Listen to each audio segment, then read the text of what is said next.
रोज एक नई कहानी देखने के लिए चैनल को सब्सक्राइब करें और बेल आइकन दबाना ना भूलें। केशव स्वर्णपुर गांव में रहने वाला एक बहुत ही गरीब व्यक्ति था, जो खेती बाड़ी करके अपना घर चलाता था। पढ़े लिखे ना होने के कारण वो और कोई भी काम नहीं कर सकता था। कुछ समय ऐसे ही बीतता है और समय के साथ साथ महंगाई भी 7वें आसमान पर चढ़ रही थी। जहां एक तरफ अच्छे अच्छे अमीर आदमियों की कमर उसने तोड़ रखी थी, तो वहीं दूसरी तरफ गरीबों को रोजमर्रा की जरूरतों के लिए भी उसने रुला रखा था। ऐसे ही एक दिन केशव थका हारा खेतों से काम करके घर वापस आता है, जिसे देखकर उसकी पत्नी रज्जो कहती है, आ गए जी आप? नहीं, अभी रास्ते में हूँ। अभी कहाँ आया हूँ? आप मुझसे ऐसे चिढ़कर क्यों बात कर रहे हैं? मैंने कौन सा आपके खेत ले लिए हैं? क्योंकि जब भी तुम इतने प्यार से बोलती हो ना, तो कोई ना कोई खर्चा बताती हो, इसीलिए थोड़ा सा डर लगता है मुझे। अच्छा, आपके कहने का मतलब है कि मैं मतलबी हूँ? यार देखो, मुझसे बहस मत करो, मैं वैसे ही बहुत परेशान हूँ इस महंगाई से। दूसरा तुम चिढ़ा रही हो। कुछ खाने को ही दे दो ताकि मैं शहर के लिए निकलूं। खेतों में डालने के लिए कुछ दवाइयाँ लेने जाना है, जिससे कुछ फसल अच्छी हो जाए, वरना कुछ दिनों में तो भूखे मरने की नौबत आ जाएगी और अमित से भी मिलना हो जाएगा। अभी कौन सा पेट भर कर खा रहे हैं? कभी सब्जी है तो दाल नहीं, दाल है तो सब्जी नहीं। तुम मेरी गरीबी का मजाक बना रही हो क्या? अरे मैं क्या आपका मजाक बनाऊंगी? इस महंगाई ने तो सबका मजाक बना रखा है। सत्यानाश हो इस महंगाई का। बात तो सही है तुम्हारी, लेकिन हम और कर भी क्या सकते हैं?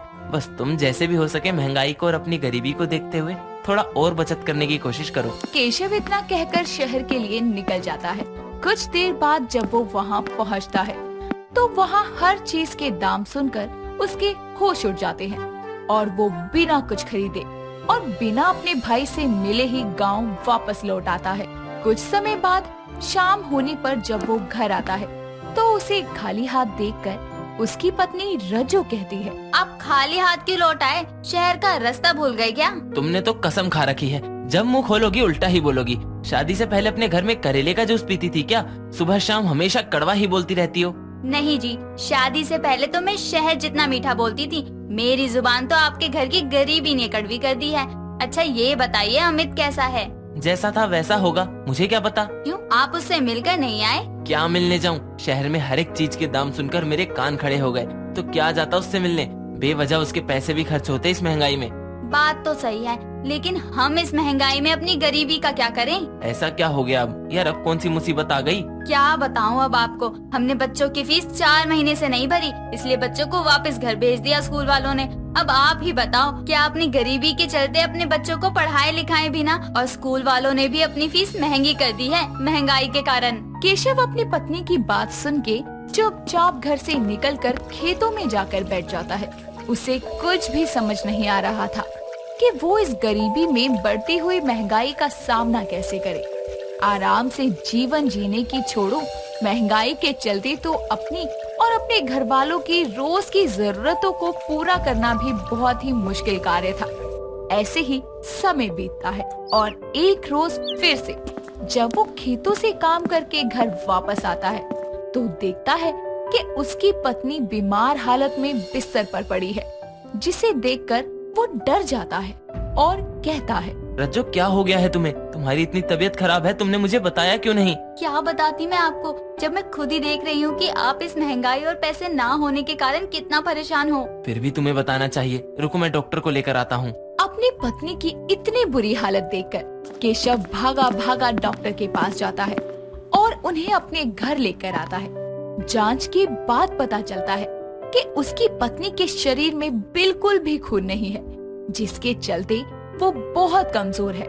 अगर जल्दी उसे खून नहीं मिला तो उसकी जान तक जा सकती है, जिसे सुनकर केशव बहुत डर जाता है और डॉक्टर के जाने के कुछ देर बाद केशव रसोई में जाता है, जहां राशन का एक भी दाना नहीं होता। अब वो बेचारा बिना कुछ खिलाए अपनी पत्नी को दवा भी नहीं दे सकता था, इसीलिए वो तुरंत जो भी पैसे उसके पास रखे थे उन्हें लेकर बनी की दुकान पर राशन लेने जाता है, जहां बनिया वो पैसे लेकर अपना पुराना हिसाब पूरा कर लेता है और केशव को बिना राशन दिए ही धक्के मारकर बाहर फेंक देता है। केशव को कुछ समझ नहीं आता कि वो क्या करे। चारों तरफ से बस परेशानी ही थी। कहीं से भी उसे इस परेशानी से निकलने का रास्ता नहीं सूझता। वहाँ से निकलकर वो अपने खेतों में अकेला बैठा होता है।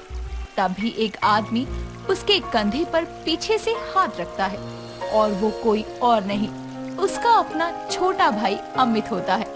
केशव उसे देखते ही गले लगाकर रोते हुए कहता है, अमित, मेरे भाई तू बिल्कुल सही समय पर आया है। मैं बहुत अकेला हो गया था, बहुत परेशान था। जानता हूँ भैया, तभी तो आया हूँ। मुझे डाक काका ने फोन करके सब कुछ बता दिया था। आपको एक बार मुझे याद करना चाहिए था। आप घर चलिए, मैंने भाभी को हॉस्पिटल में भर्ती करवा दिया है। उसके बाद आपके पास आया हूँ। भाई मैं तुझे परेशान नहीं करना चाहता था, इसीलिए कुछ नहीं बताया।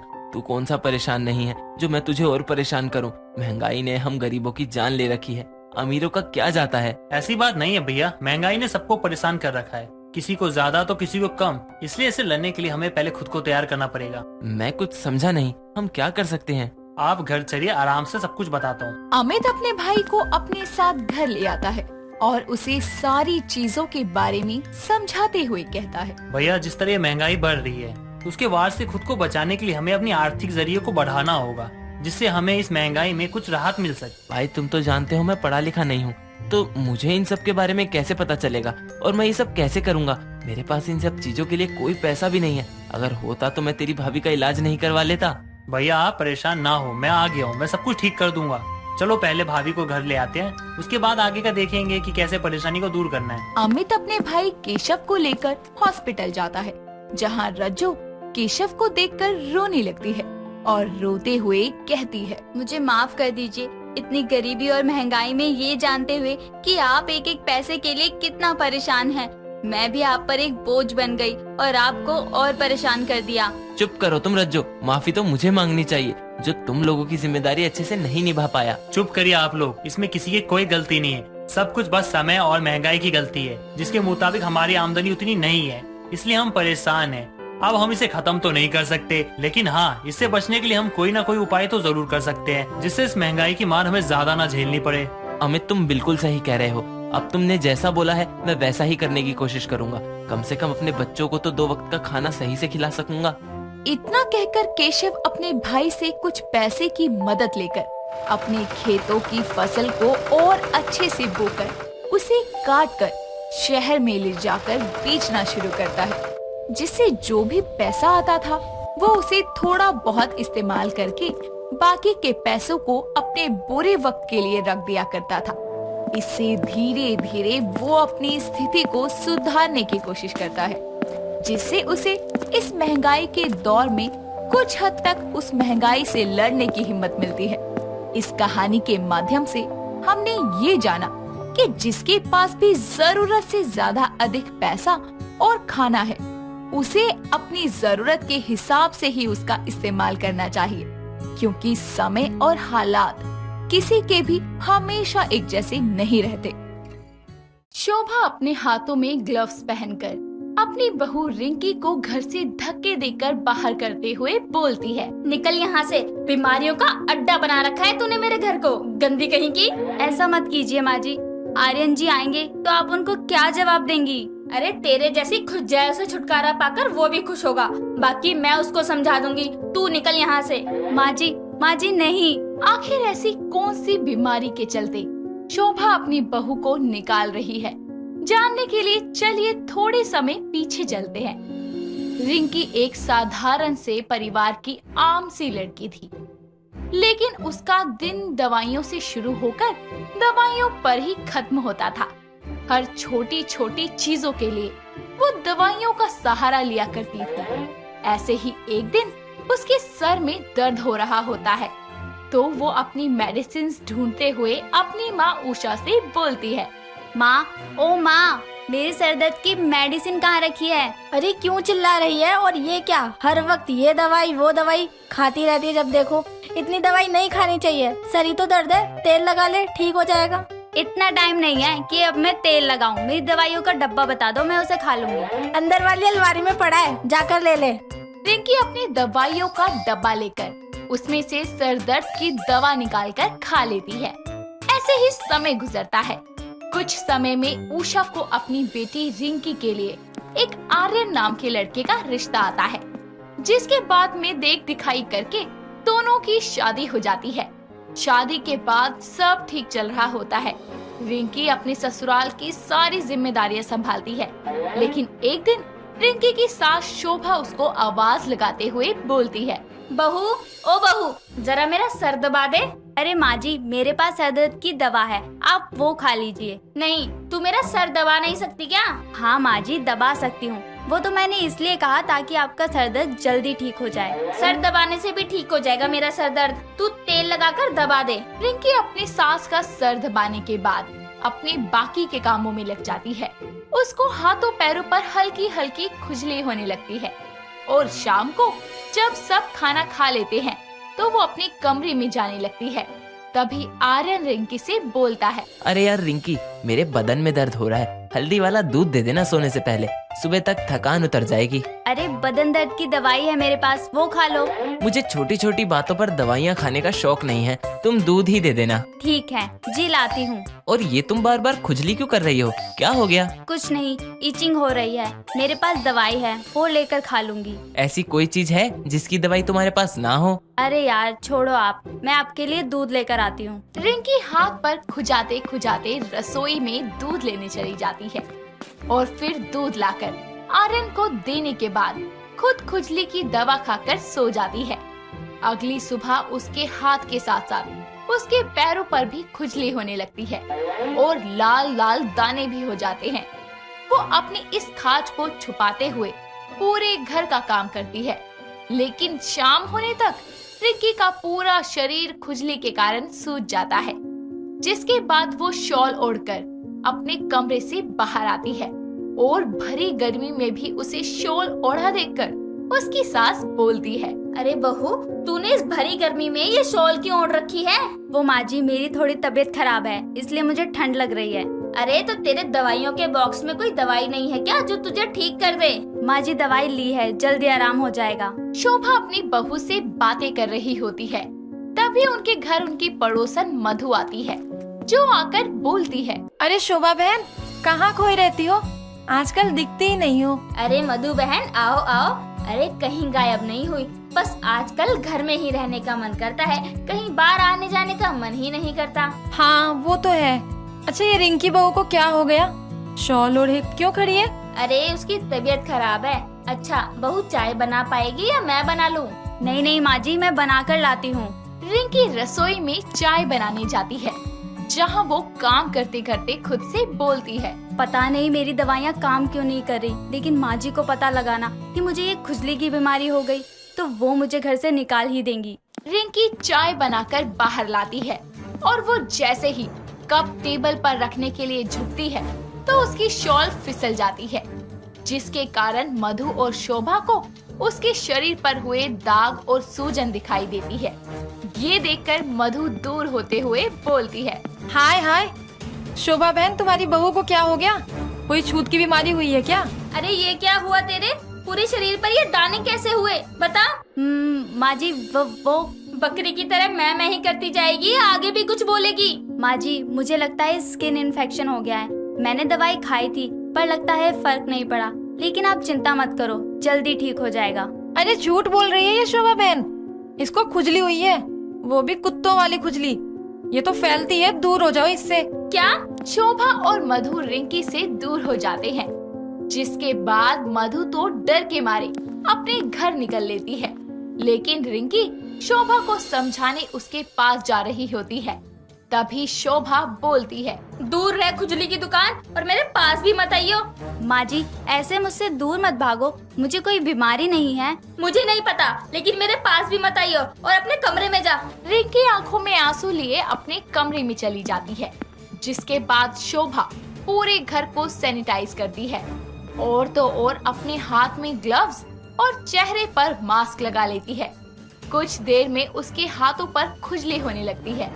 ये देखकर वो बोलती है, हाय राम, मेरे हाथ में भी खुजली होने लगी। मधु ने सही कहा था, ये बीमारी छूत की है। मैं अब और इस बीमारी की दुकान को अपने घर में नहीं रखूंगी। शोभा अपने हाथों में ग्लव्स पहनकर अपनी बहू रिंकी को घर से धक्के देकर बाहर निकालते हुए बोलती है, निकल यहाँ से, बीमारियों का अड्डा बना रखा है तूने मेरे घर को, गंदी कहीं की। ऐसा मत करो माँ जी, आर्यन जी आएंगे तो आप उनको क्या जवाब देंगी? अरे तेरे जैसी खुद जेल से छुटकारा पाकर तो वो भी खुश होगा, बाकी तो मैं उसे खुद समझा दूंगी। तू निकल यहाँ से। माँ जी नहीं, ऐसा मत करो, मुझे कोई बीमारी नहीं है। अरे तुझे खुजली के अलावा पता नहीं किस किस तरह की बीमारियाँ हैं। मैंने कई बार तुझे दवाइयाँ खाते हुए देखा है।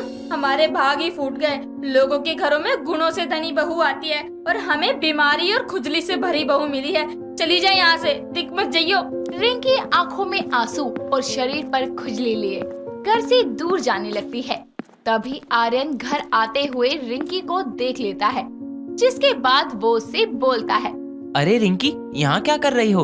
और ये क्या हुआ? पूरे शरीर पर ये दाने कैसे? आर्यन जी, आप मुझसे दूर ही रहिए, वरना आपको भी ये बीमारी हो जाएगी। माँ जी ने तो मुझे पहले ही घर से निकाल दिया है।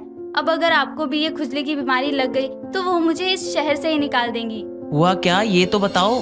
रिंकी आर्यन को सारा सच बताती है, जिसको जानने के बाद आर्यन रिंकी को घर ले जाने से पहले एक स्किन केयर स्पेशलिस्ट के पास लेकर जाता है, जहां डॉक्टर रिंकी को चेक करके बताते हैं कि उसकी दवाइयां खाने की आदत के कारण उसे ये इन्फेक्शन हुआ है।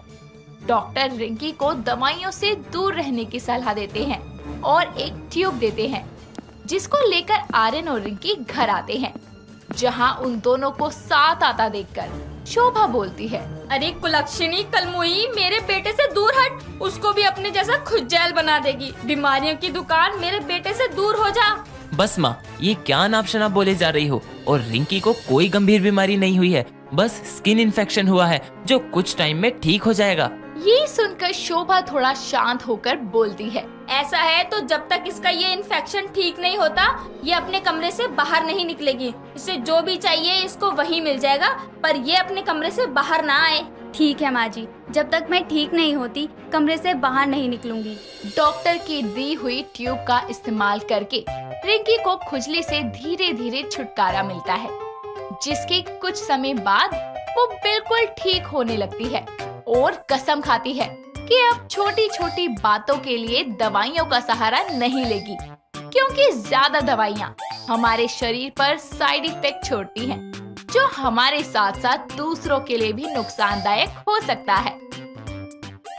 दिवाली के दिन निशा दीवार पर लड़ियां लगाने के लिए टेबल पर चढ़ती ही है कि वो चक्कर खाकर जमीन पर गिर जाती है, और ये देखकर उसकी माँ आमना जल्दी से डॉक्टर को कॉल करती है और थोड़ी ही देर में डॉक्टर आ जाती है और उसकी नर्व्स चेक करके बोलती है, आप कल इसे मेरे क्लिनिक ले आना, अभी से आराम करने दो और मैं कुछ दवा दे देती हूँ। ठीक है डॉक्टर। इतना कहकर डॉक्टर वहाँ से चली जाती है और अगले दिन आमना और निशा दोनों डॉक्टर के पास जाती हैं, जहाँ डॉक्टर निशा के काफी सारे टेस्ट करती है और कुछ घंटों के इंतजार के बाद निशा की टेस्ट रिपोर्ट आ जाती है, जिसको देखकर डॉक्टर बोलती है, अभी कंट्रोल करने पर इसकी बीमारी थम सकती है, लेकिन अगर ख्याल न रखा गया तो आगे परेशानी आप लोगों को ही होगी। क्या बीमारी है निशा को? निशा अपनी फ्रेंड के घर पार्टी में जाती है, जहां उसे ढेर सारे पकवान और तरह तरह की मिठाइयाँ जैसे रसगुल्ला, गुलाब जामुन, घेवर और भी बहुत सारी चीजें देखने को मिलती है, लेकिन उसे गुलाब जामुन बेहद पसंद था, जिसे देखकर वो मन में बोलती है, इतने सारे गुलाब जामुन, मेरे तो मुंह में पानी आ रहा है, मन कर रहा है एक एक करके सारे खा जाऊं। हाय, काश मैं इन्हें पैक करवा के घर ले जाती, पर अफसोस, खैर कोई बात नहीं, जब तक यहाँ पर हूँ पेट भर के गुलाब जामुन खाऊंगी। निशा जल्दी से प्लेट से 10-12 गुलाब जामुन उठाकर खाना शुरू कर देती है। उसकी प्लेट में इतने सारे गुलाब जामुन देखकर उसकी फ्रेंड पिंकी उससे बोलती है, अरे भैंस है क्या जो पूरी बारात के गुलाब जामुन अकेले ही खा रही है? भैंस किसे बोल रही है तू? दिख नहीं रहा मैं गुलाब जामुन खाने में बिजी हूँ। वाह बेटा वाह, गुलाब जामुन आगे और फ्रेंड पीछे, लगता है तो गुलाब जामुन ही खाने आई है। और नहीं तो क्या, फेवरेट है मेरे। मैं तो अपने हिस्से के गुलाब जामुन निकाल ही लेती हूँ, नहीं तो तू तो मेरे लिए भी नहीं छोड़ेगी। पार्टी एंजॉय करके निशा घर जाकर अपनी माँ आमना से बातें करते हुए बोलती है, पता है माँ, आज मैंने बहुत सारे गुलाब जामुन खाए, इतने कि आप सोच भी नहीं सकती। अरे इतना तो नहीं खा लिया ना कि कल तेरा पेट ही खराब हो जाए। कैसी बातें करती हो माँ, सही कह रही हूँ। तू गुलाब जामुन को देखकर जो हिसपिसाना मचाती है ना, मुझे अच्छे से पता है। अरे मैं तो सोच रही हूँ कि गुलाब जामुन की दुकान खोल लूं, जहाँ सिर्फ गुलाब जामुन ही गुलाब जामुन होंगे। तू ना गुलाब जामुन का पेड़ लगवा ले, रोज नए नए गुलाब जामुन टपकेंगे और तू उन्हें खाती रही हो। माँ, आप मेरी हर बात का मजाक बना देती हो। तो क्या करूँ, तू ही घर में गुलाब जामुन की गाथा गा रही है। आप तो रहने ही दो बस।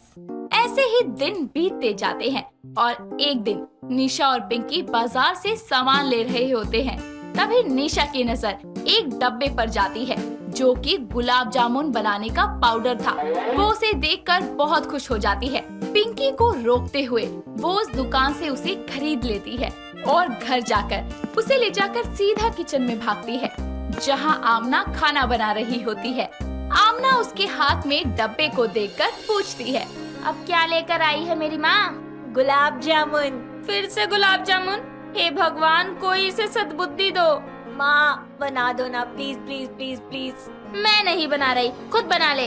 आमना गुस्से से आंख दिखाती हुई वहाँ से चली जाती है और निशा अपने आप ही गुलाब जामुन की रेसिपी YouTube से देखकर बनाती है। कुछ देर मेहनत करने के बाद आखिरकार निशा गुलाब जामुन बना ही लेती है, जिसके बाद वो उसे एक बॉल में डालकर अपनी माँ के पास ले जाती है और उनको टेस्ट करने की कहती है। आमना एक गुलाब जामुन उठाकर अपने मुंह में डालकर बोलती है, अरे वारी लाडो, मस्त बनाए हैं गुलाब जामुन। मुझे तो लगा मुझे किचन में वापस आना पड़ेगा। ना ना, आपकी बेटी किसी मास्टर शेफ से कम थोड़ी है। दुकान तो जरूर खुलेगी, वो भी गुलाब जामुन की। और दुकान का नाम होगा गुलाब जामुन की खेती, क्योंकि पेड़ तो मैंने लगा लिया है। अब तो बस गुलाब जामुन गिरने बाकी है। दोनों हंसने लगती हैं और कुछ ही दिनों में निशा और आमना मिलकर गुलाब जामुन की एक बड़ी सी दुकान खोलते हैं और उनका बिजनेस अच्छा चलने लगता है। थोड़े दिन बाद पिंकी का बर्थडे आता है और निशा उसे सरप्राइज देने के लिए गुलाब जामुन से बना केक लेकर जाती है, जिसे देखकर पिंकी खुश होकर बोलती है, ओ वाओ, इतना बड़ा गुलाब जामुन का केक खास तेरे लिए बनाया है। थैंक यू यार, मैंने सोचा भी नहीं था कि तू मुझे गुलाब जामुन का सरप्राइज केक देगी। वो दोनों मिलकर पार्टी को एंजॉय करते हैं और गुलाब जामुन खाते हैं। थोड़ी देर बाद निशा अपने घर पहुंचकर थकान की वजह से सो जाती है। अगली सुबह वो रोज की तरह शॉप पर जाती है, लेकिन उसे ना जाने क्यों बार बार प्यास लगती है।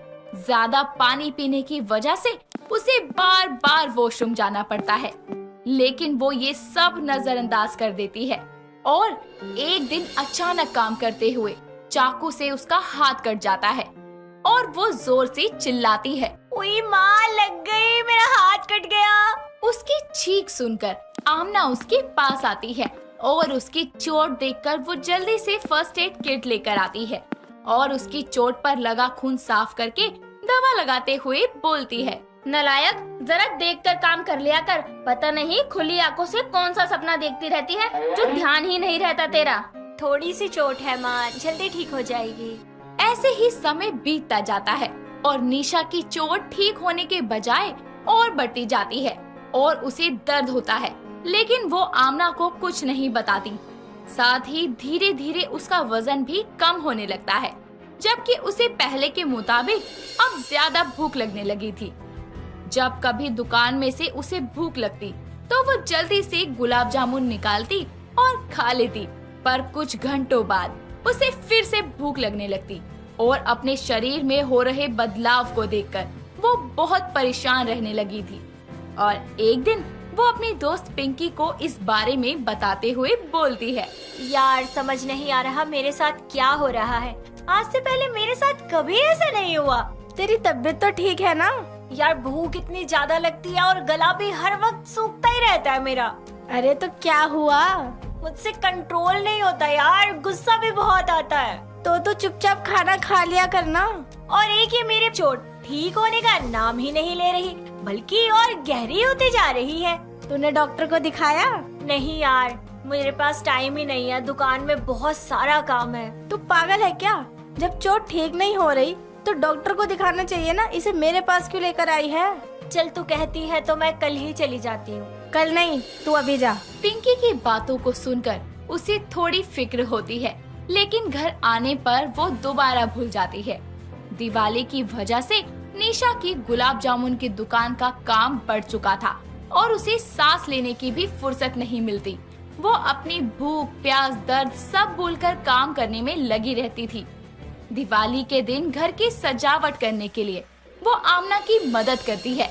निशा लाइटें लगाने के लिए टेबल पर चढ़ी होती है, लेकिन वो अचानक ही चक्कर खाकर जमीन पर गिर जाती है।